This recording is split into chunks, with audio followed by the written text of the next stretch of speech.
In today's video, I want to ask people to please investigate Islam in a fair way, right? Don't judge Islam on what Muslims do. Don't judge Islam on what you see in the media, and don't judge Islam by its rules. Don't judge Islam by how you perceive Muslims. Rather, judge Islam on its beliefs. Judge it on its historical, its textual, its and its scientific validity.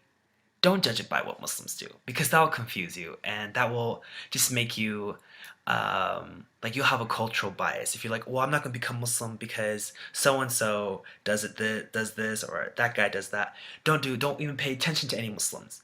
Pay attention to what the Quran says and what the Sunnah of Muhammad sallallahu alaihi wasallam. The Sunnah, by the way, is like compilation of things the Prophet Muhammad did and said. So we ask you to judge Islam based on what we believe and judge it on whether or not it's a plausible reality instead of does it say alcohol is forbidden or does it say pork is forbidden or these sort of things. So please judge Islam on what we believe in and check it for facts, check it for reality. Don't check it for like things that your culture disagrees with it on.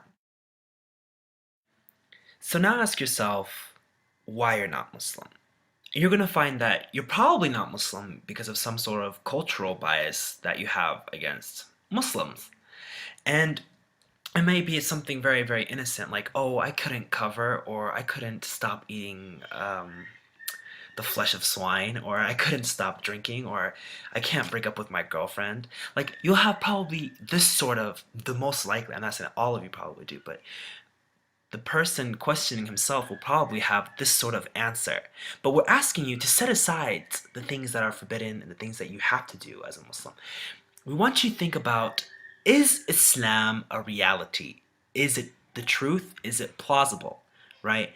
Because once you accept that it's plausible and it's a reality, all of the rules will make sense to you. You'll be like, well, I have to do it because God said so. So please, for the sake of yourself, right? For the sake of yourself, please think of Islam in an intellectual and a logical way, not in a cultural way, not in an emotional way. Finally, on behalf of all the Muslims in the world, I humbly ask you to investigate Islam objectively.